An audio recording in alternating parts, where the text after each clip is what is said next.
Telefonate ed email ai contatti aperti dal Comune di Padova sono già cominciate ad arrivare. I dipendenti dei servizi sociali sono al lavoro per individuare i casi più bisognosi. I padovani risponderanno ad una serie di domande, se rientreranno nei requisiti, firmeranno un'autocertificazione per ottenere i ticket. È partita così la distribuzione dei buoni spesa per le famiglie che in questo periodo di emergenza si trovano senza reddito e non sono in grado di acquistare beni di prima necessità. I buoni fatti stampare a tempo di record dal Comune di Padova sono arrivati a Palazzo Moroni, scortati da 2 gazzelle dei carabinieri e depositati nel caveau di Banca MPS in vista della distribuzione. Per richiederle bisogna chiamare il centralino, chiamaci pure, è già attivo da 2 settimane, il numero si trova su Padovanet ed è attivo presso i servizi sociali del Comune di Padova.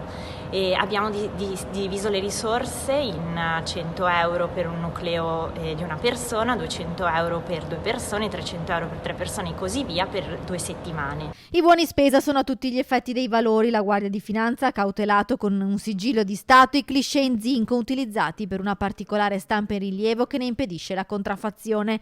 In totale sono stati stampati 17.600 coupon del valore di 20 euro l'uno con scadenza 10 aprile 2020 per complessivi 352.000 euro, che costituiscono così una prima tranche dell'importo che il Comune di Padova metterà complessivamente a disposizione della cittadinanza in difficoltà economica. I rimanenti coupon verranno poi stampati in ulteriori 2 lotti con scadenze successive, in modo tale da impedire qualsiasi forma o tentativo di abuso e contraffazione. Grazie a tutti, grazie ai volontari, grazie alla Curia, grazie al sociale nostro, veramente grazie a tutti perché siamo stati velocissimi, è un bisogno fondamentale.